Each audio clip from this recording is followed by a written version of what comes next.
Hello everyone, welcome to my YouTube channel.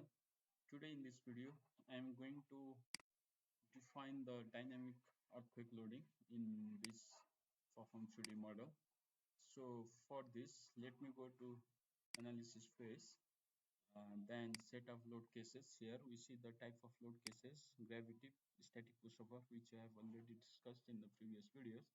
And today let me go to select the dynamic earthquake. So for this I select dynamic earthquake and click on new, but before that let me uh, click add review or delete earthquake, from where we can define or we can upload the time histogram motion. So after scaling with the respective response spectrum on the site, we have to upload that time histogram motion for nonlinear dynamic analysis.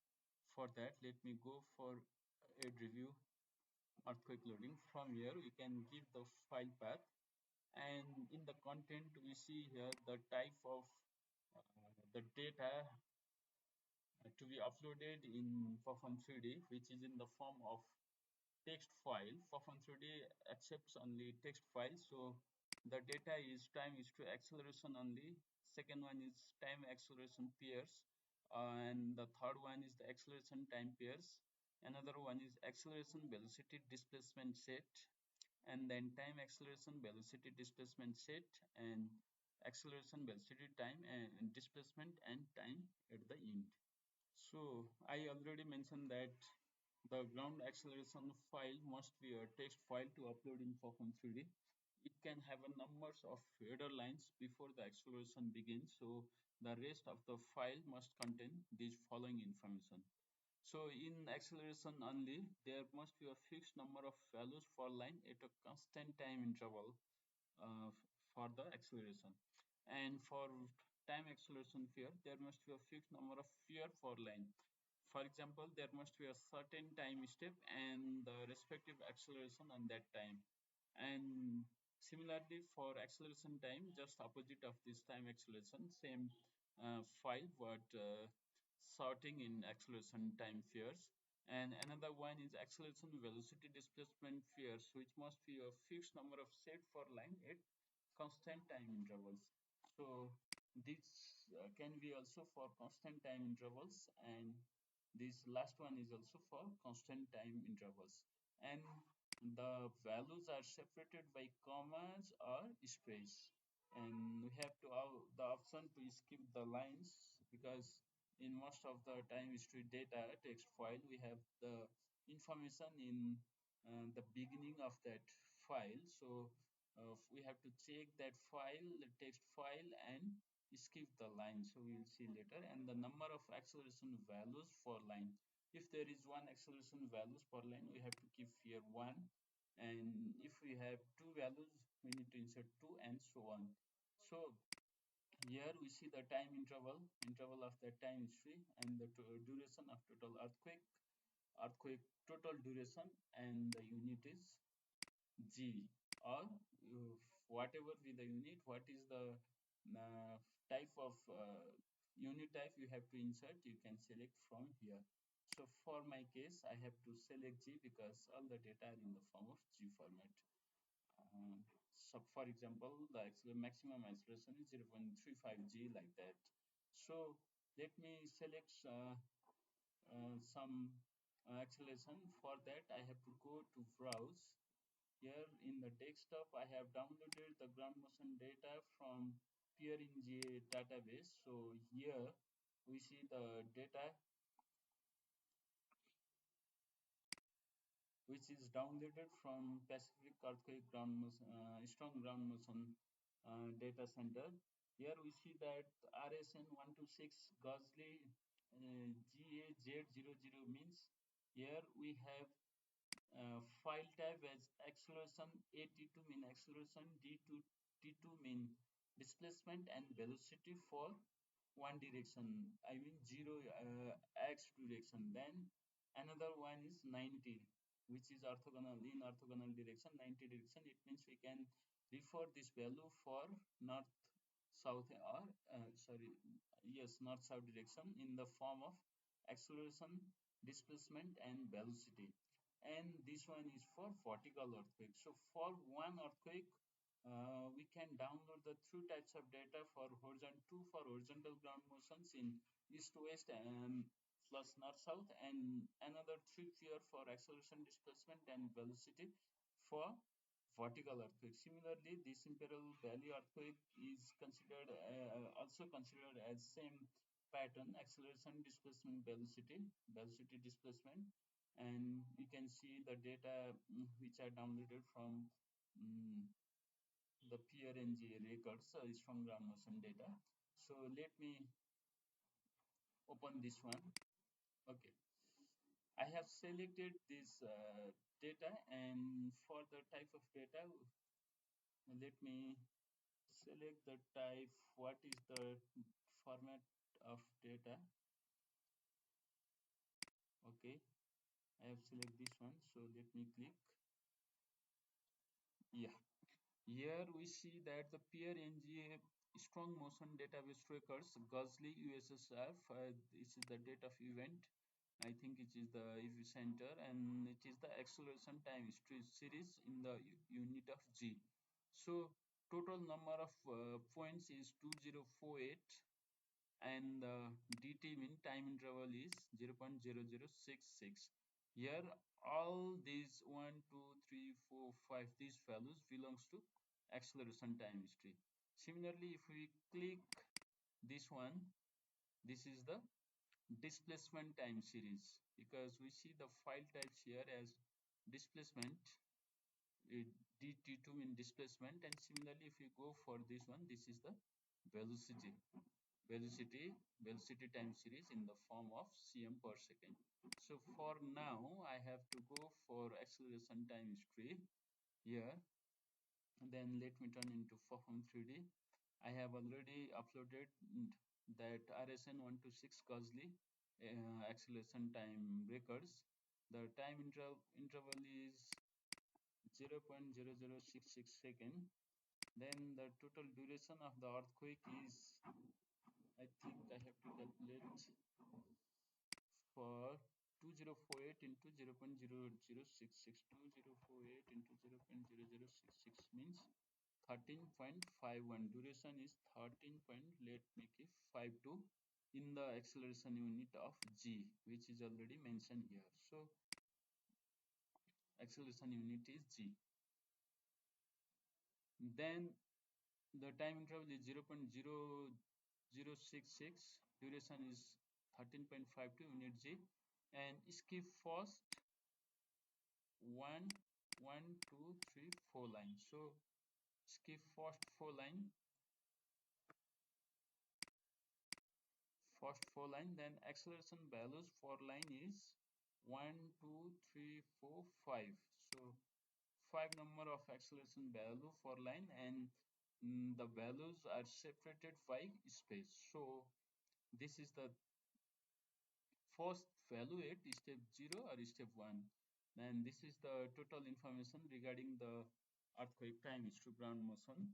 So here we can define earthquake name. For example, let me define earthquake 1, or we can simply click as new and make a earthquake. So let me select, let me give the name Gausley, G-A-Z-L, Gausley 0. Gausley 0, file name is 1 अथवा GAZLI or Gausley at X direction. Gausley X, suppose X direction. Okay, then earthquake name is Gausley X. So let me check. Okay, this is the time histogram motion we have obtained from that text file. So let me click this is okay. So here if the record has been read correctly, press OK, and if not, press cancel and revise the file specification. For now the record has been placed correctly, then let me click OK. The earthquake has been added. So here use this section to review or delete an earthquake record. Here we can just see the earthquake record. I think I have made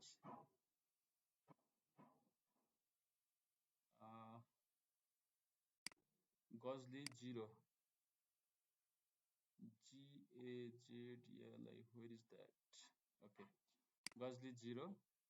Then Gaussly X direction. Just I gave the file name and the earthquake name as Gaussly X direction same. Then we see the time history. So we have to return to the earthquake load case. But before that, I will upload another one which is for Y direction. So let me browse. Then Gaussly 90 acceleration file, Gaussly 90. Then open. Rest of the thing are same. Here the file name is Gaussly y direction. Then I'll keep the same values here also. Gaussly y direction, and let me click check. Okay, so this is also the earthquake time history for y direction. So let me click OK. The earthquake record has been added, and then if we select here y direction, we will see the y direction earthquake. So the peak is here somewhere between 8 and 9 seconds in y direction, and looking into x direction, the peak is here somewhere between 6 second in the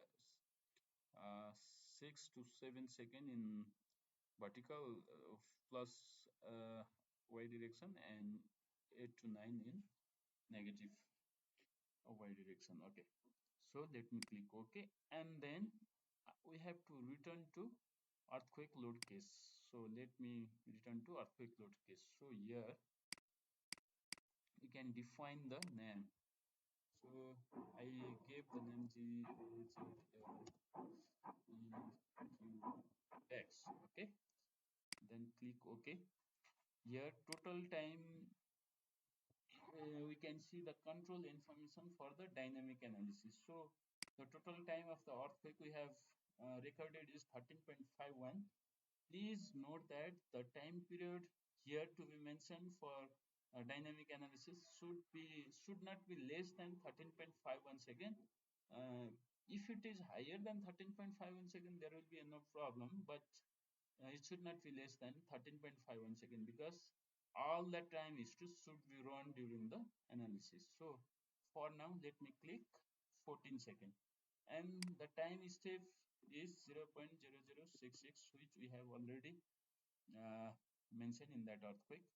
So the maximum event in any step, uh, perform 3D manual, it suggests to give 200 steps and save result for every time step. It's okay. I can see every 500 or every 10 seconds. So I think it is better to save for every 1 second. The it affects the time strip plot, so it's better to use the small value. And the limit state to stop the analysis should be the drift. So we can give a drift. We can define the drift. Suppose let's go to drift h1. It's only for whether we can put as h1 or h2. Just have to stop the analysis after finishing the time history run. So earthquake direction in plan, angle from structure H1 axis to earthquake direction. For now, let me uh, keep 0, but it can be calculated according to the model or according to the building in which is oriented in X or Y direction. We have to calculate that angle and put the angle here. But in this model, it is 0, so I can put 0. Here Q1 earthquake, it means the earthquake along the x-axis. So we can select the earthquake which we have just defined. Suppose Gaussly. Here the name of the earthquake is Gaussly X on Y direction. I will give the Gaussly X direction now, and the peak acceleration is 0.7, duration is 13.52, and this acceleration and time scale factor should be kept or leave left as it is, because um, this acceleration time history can be scaled to the specific site response spectrum, so no need to scale this factor now. But if we have to amplify by the linear amplification, then we have to find the scaling factor and include here or gave the input in the form of acceleration scale factor or time scale factor. Similarly, for Q2 earthquake, let me again go to Gaussly, then let me give y direction. So here the peak acceleration is 0.8639, and this is the vertical earthquake, which is usually not applied. But if we have to apply the vertical earthquake also in our model, then here we see the data for vertical earthquake, which we can be obtained from the fear and GA ground motion records. So we can upload this acceleration file as well for vertical earthquake also. So for now, I will not upload the vertical earthquake, and then I will click save. So by this way, the earthquake can be loading can be or earthquake load case can be applied to the defined to the in the perform schedule. So let me click save.